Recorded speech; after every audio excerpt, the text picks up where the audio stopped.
Toronto Fashion Week shines a spotlight on trends, art, and culture. But one person is hoping to add disability and accessibility to that conversation. I spoke with a Thunder Bay model who is challenging the industry one catwalk at a time. They expect me to be in sweatpants and sad all day. Like the society expects me to be in sweatpants and sad all day. There's not a lot of imagery of disabled people being proud, being seen, being visible. I've dried my eyes, now I see clearly. Rachel Romu is a model, an activist, a writer, and musician. The 24-year-old has been turning heads in the fashion industry not just for her height or looks, but for making disability visible on the runway. It's important to me to have it there wherever it fits and wherever it makes sense, because that is not all of my self-concept, but it's a huge part of how I navigate this world and how the world views me. She was diagnosed with a rare genetic disorder which requires her to use a cane and walker to get around. But that wasn't always the case for this once promising athlete. I decided to move on to track and field eventually, having tried it in elementary school, because high jump kind of felt like gymnastics for tall people.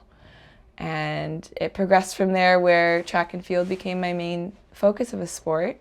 She was the MVP of her track team 4 years in a row in Thunder Bay, and in 2010, she represented Canada in the Youth Olympics in Singapore. Sports had always played a big role in her life, even into university. I was at track practice one day, and I was in the weight room, and it was a very easy day. And I was training with my coach, and I was training one-on-one because I was not very experienced with weightlifting in particular. And nothing actually went wrong that day. But it was the next morning that I couldn't sit up out of bed without one of my legs going numb, that I figured something was seriously wrong.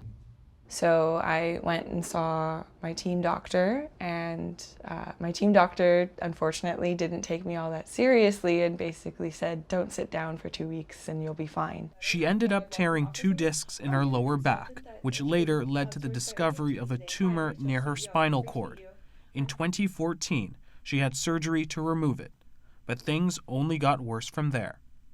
My left arm was going numb a lot, and I was dropping things in my house. So at that point I knew it was more complicated than I was originally willing to accept. Take this many Tylenol every day for like the last 2 years. So this is just my... For more than a year, she urged her doctors to look into her pain further. She wasn't able to work and was forced to drop out of school. And I've never felt so betrayed by people I'm asking for help for, who it's their obligation to help, but also by my own body, because as my reality is being denied, I'm looking at my body like, why, you shouldn't hurt, like, geez, like, are you crazy? Like, what's going on with you, Rachel? Like, what's wrong with you? Like, they're saying nothing's wrong, but why can't I get out of bed this morning? It was just this really unnerving experience on so many levels. Rachel needed a second surgery. All 8 of the screws from her first one had fallen out. 4 of her vertebrae were fractured. And in 2016, she was diagnosed with Ehlers Danlos syndrome. It is a connective tissue disease that disrupts your collagen production. It affects my circulatory system, where I have some dysautonomic style heart racy dysfunction, where going from laying just to sitting up, my heart will almost double. Ehlers-Danlos syndrome also affects her joints, which, like her hands, suffer from frequent dislocation.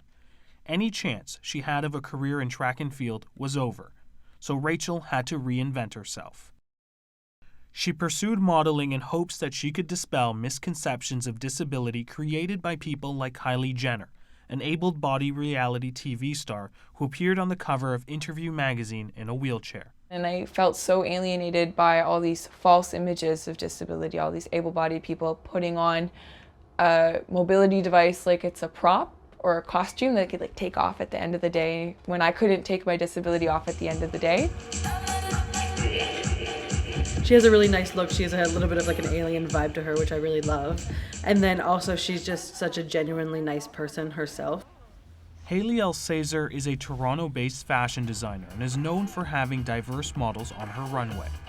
When I cast for my shows, it's half about how a person fits the clothing and how they look and the general vibe that they have, if they have like something interesting about how they look, but also about the person themselves. You stay together. This past summer, Rachel got her chance to walk in Toronto's Fashion Week. She was the only model with a visible disability. Haley was the only designer to be open to see me. And I didn't expect anybody would be open to see me, but I thought that they would, you know, like let me come through and say like, hi, okay, like nice to meet you, and still like not book me. But Haley was the only designer to like directly reach out to me being like, hi, I'm having a casting. I would love for you to be there. I remember getting off of the runway and I was so grateful I only had one look that day, because it wasn't necessarily the fact that I walked on a runway. I'd done that a number of times before, but just knowing what the event meant and knowing that I kind of felt like I wasn't supposed to be there, but somehow still was, and felt like I challenged people and changed their minds, and I saw people like clapping, and it was just very overwhelming. And I'm so thankful to have been able to bring that kind of visibility to disability.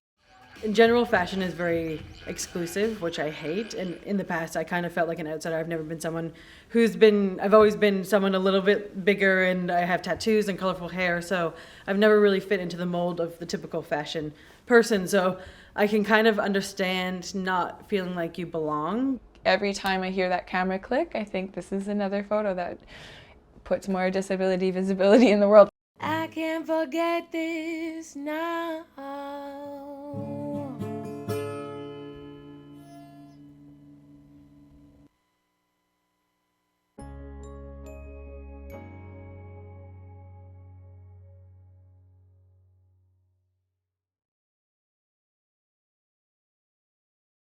The Agenda with Steve Bacon is brought to you by the Chartered Professional Accountants of Ontario, helping businesses stay on the right side of change with strategic thinking, insightful decisions, and business leadership. Are you on the right side of change? Ask an Ontario CPA.